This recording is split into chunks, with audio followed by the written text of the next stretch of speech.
Oi pessoal, para o vídeo de hoje eu quero falar um pouquinho sobre o produto vetorial.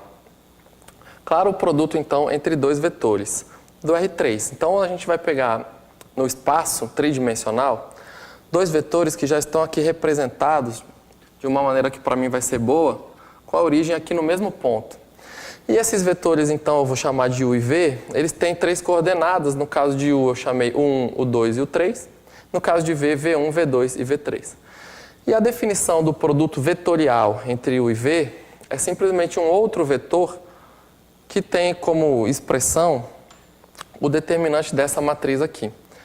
Tá? Então, na primeira linha da matriz entram os versores I, J, K, e para quem não se lembra, o I é o vetor cujas coordenadas são 1, 0, 0, o J, 0, 1, 0 e o K, 0, 0, 1. Então, são aqueles três vetores que são os vetores unitários na direção e sentido dos três eixos, x, y, z. Aqui são as coordenadas de U e aqui as coordenadas de V. Então, se você fizer todo esse determinante aqui dessa matriz, você vai ter um outro vetor cujas coordenadas dependem das coordenadas de U e V. Esse outro vetor é justamente o que a gente chama de produto vetorial U vezes V. E, bom, ele tem algumas propriedades que para a gente vão ser muito interessantes. Tá? A primeira coisa que eu quero ressaltar é a seguinte: se você fizer aqui a conta e quiser provar, um fato que você já encontra é que o vetor V é sempre perpendicular tanto a U quanto a V. Então, o produto vetorial é um terceiro vetor que está na direção perpendicular ao plano que contém U e V. Tá? A segunda coisa é a seguinte. Então, bom, já vou desenhar aqui o plano. Vou colocar aqui um U para cá e outro V.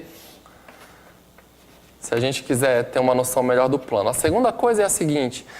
Esse paralelogramo gerado pelos vetores U e V, no plano dos vetores U e V, ele tem uma área. E essa área é justamente o módulo desse vetor U vezes V. Então, eu vou escrever aqui, por exemplo, o módulo do vetor U vezes V é justamente a área do paralelogramo.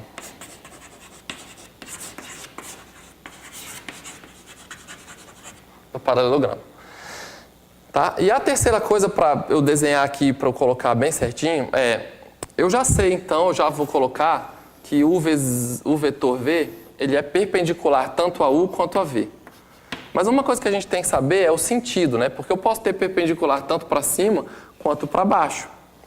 Então, o que eu quero ressaltar ainda é o seguinte: se você fizer U vetor V, você vai usar a regra da mão direita para saber o sentido. U vetorial V, você vai arrastar os 4 dedos de U para V, e onde o seu polegar apontar vai ser o sentido do vetor U produto vetorial com V. Então, aqui vai ser U produto vetorial com V. E claro, se você perceber bem, se você troca na matriz duas linhas, o resultado é que você inverte o sinal. Então, se você trocar U e V, se você fizer V vetor U, é a mesma coisa com sinal contrário. E com sinal contrário aqui no nosso caso vetorial, V vetor U, vai ser para o sentido oposto. Então, você vai pegar com a sua mão direita sempre, V, arrasta para o U, os 4 dedos, de V para U, o polegar para baixo é V vetorial U. Tá bom? Bom, a última coisa, então, para eu partir para uma propriedade que eu quero comentar com vocês é a seguinte: esse tamanho é a área A desse paralelogramo induzido. O módulo do vetor é a área. Me parece, então, bem claro o seguinte: o produto vetorial U por V é igual a 0 se somente se U é paralelo a V. Ou seja, U e V são múltiplos. Porque daí eles vão estar colineares, o paralelogramo gerado por eles não tem área, né? Eles estão na mesma direção. Então, isso daqui é um se somente se, e é uma coisa importante que a gente vai acabar usando numa aplicação que vem a seguir. Saber que o produto vetorial entre dois vetores é a área do paralelogramo pode ser útil. E no nosso caso, a gente vai tentar, então, estudar um pouquinho ou falar um pouquinho sobre a segunda lei de Kepler. Você fala, poxa, professor, produto vetorial com lei de Kepler, o que tem a ver isso daí? Tem tudo a ver, né? Tem tudo a ver. Primeiramente, eu quero te lembrar um pouquinho sobre a lei de Kepler. Então, a gente vai ter aqui um Sol, e em órbita dele tem um planeta que eu desenhei aqui, eu espero que esteja bem destacado, eu coloquei de rosa. Está numa órbita, né? Kepler já tinha dito que essa órbita ela é elíptica, E na segunda lei de Kepler, ele disse uma coisa interessante, né? Para a gente entender melhor, eu vou colocar aqui então o raio vetor do planeta como sendo R. E o raio vetor é simplesmente um vetor que sai do Sol e chega no planeta. Então, considerando, claro, né, que dentro dessa órbita aqui você tem dois pontos menores, você une o vetor com essa origem e com esse destino. Então, a primeira coisa que a gente tem que saber é o que é esse raio vetor. Depois, a segunda lei de Kepler diz o seguinte: passado-se um certo tempo, esse planeta vai percorrer um certo arco aqui e você vai ter um raio vetor final. Então, a gente poderia colocar o raio vetor 1 aqui e o raio vetor 2 desse outro lado. Se a gente deixar passar um certo tempo aqui, esse raio vetor ele varre uma determinada área, ele percorre uma determinada área, que nada mais é do que essa área aqui.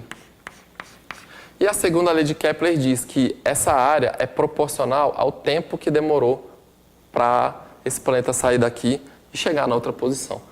Proporcional ao tempo, uma outra forma de você falar é o seguinte: o raio vetor de um planeta varre áreas iguais em tempos iguais. Ou varre uma área dobrada no dobro do tempo, e assim sucessivamente. Então, eu quero estudar essa lei de Kepler da seguinte maneira.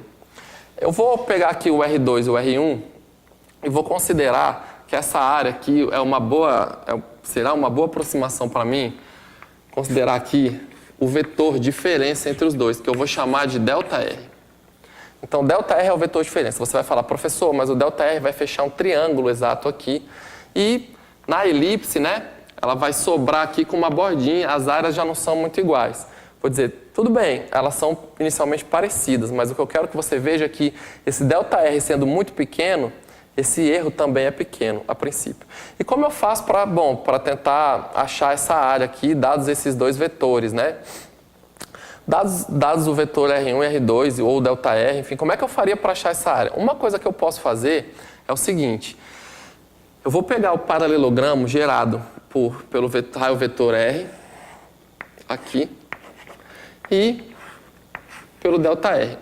Então, esse R2 está aqui só completando, mas eu vou colocar aqui, transportar esse ΔR para cá e transportar o meu R para cá.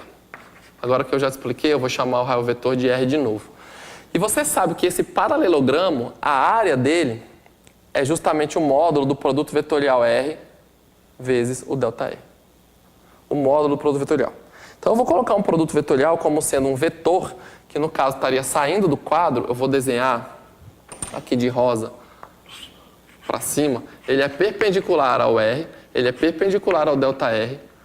E eu quero que o módulo desse seja a área desse triângulo. Ora, a área só do triângulo é metade da área do paralelogramo inteiro. Então, esse vetor aqui, que eu vou chamar A, é a área desse triângulo, esse vetor A. Ele é aproximadamente... Eu vou aproximar a área, então, pelo meu vetor A. E a área da elipse, do arco de elipse, ela é aproximadamente igual a quem? A 1/2 do meu R vezes o ΔR. E esse vezes é um produto vetorial, tá bom, pessoal? Então, veja, o produto vetorial R, produto vetorial ΔR, vai me dar um outro vetor que é perpendicular aos outros dois, R e o ΔR, e vai ter como módulo a área do paralelogramo inteiro. Como eu estou dividindo por 2, eu estou pegando a área só da metade, que é a área que eu coloquei aqui de amarelo. E a área que eu estou chamando aqui, então, do arco da elipse, ela é aproximadamente igual a esse produto vetorial. Então, eu estou colocando aqui uma aproximação.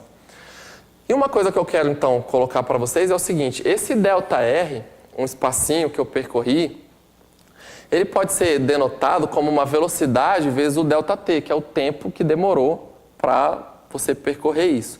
Então, essa área da elipse, eu estou aproximando por 1/2, eu vou colocar assim, 1/2 do meu vetor R, multiplicado pela minha velocidade, que é dr dt, vezes um certo intervalo de tempo.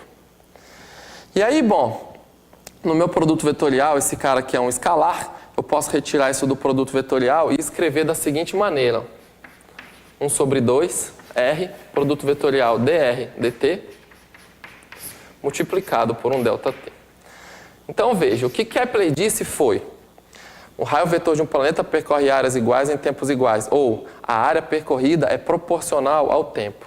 E para que você tenha aqui uma proporção, para que a área percorrida seja proporcional ao tempo, é suficiente que essa parte aqui que multiplica o tempo seja uma constante. Seja uma constante. Então a gente quer ver que condição que a gente tem que ter para que essa parte que multiplica o tempo seja constante. Claro que aqui você tem um meio que já é constante.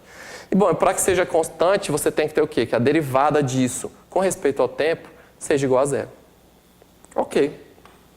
Então eu vou fazer a derivada. Eu quero saber então qual é a condição para que isso daqui seja constante. Eu vou fazer então a derivada com respeito ao tempo de R, produto vetorial dr dt. Isso daqui tem que ser zero. Isso é equivalente a falar que vale a segunda lei de Kepler. Ou seja, que o raio vetor de um planeta varre uma certa área proporcional ao tempo que se passou. Dizer que isso é zero é a mesma coisa. Kepler ele enunciou a lei dele em 1605, mais ou menos. Claro, ele só disse tal empiricamente. E depois, mais para frente, se a gente calcular isso, que é o que eu vou fazer, a gente vai ver o que precisa e como que Newton acabou por provar a lei de Kepler.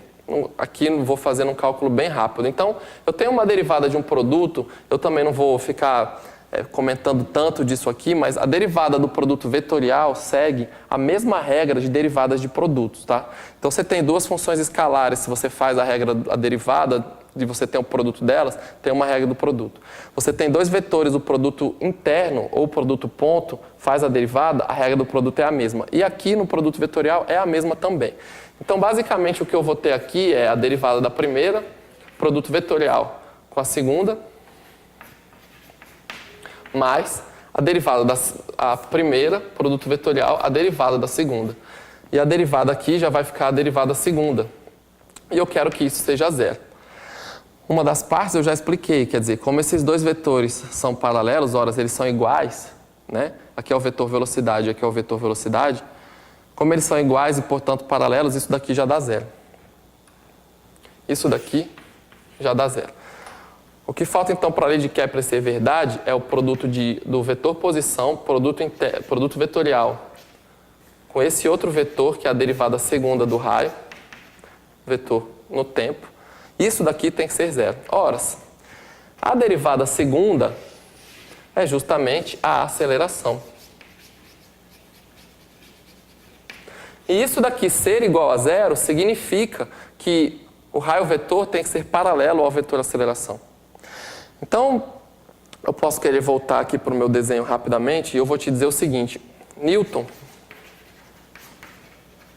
em 1687, enunciou a lei da gravitação universal dele, que diz o quê? Que diz o seguinte: dois corpos vão se atrair com uma determinada força, eu vou desenhar agora aqui em outro local, dois corpos se atraem com uma determinada força, que tem como direção a força gravitacional. A direção da força gravitacional é exatamente a direção que une os dois corpos. Então, a direção da força gravitacional é a mesma direção do raio vetor do planeta. Claro que o sentido é contrário, porque a força é de atração, a intensidade já não importa muito aqui no problema, mas o fato é que as direções é a mesma direção. Então, eles são paralelos. E daí, como Newton também nos disse, a força resultante é a massa vezes a aceleração. Então, se a força é paralela ao raio, esse cara também é paralelo ao raio. E daí, isso daqui necessariamente dá zero. Veja, Kepler enunciou sua lei empiricamente e Newton, depois de um tempo, provou. Tá claro? Então, se você sabe, por exemplo, mexer com a área, mexer com o produto vetorial ou mexer com essas coisas, a lei de Kepler já pode ficar um pouco mais simples, um pouco mais clara de ser entendida. Tudo bem?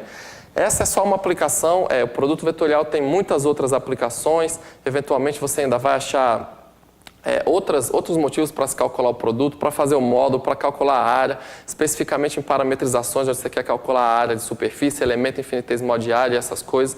Eu espero que pelo menos essa aplicação tenha ficado clara, que você possa estudar bastante e, enfim, se inteirar bem da importância desse tipo de produto entre dois vetores. Muito obrigado pela atenção e até uma próxima.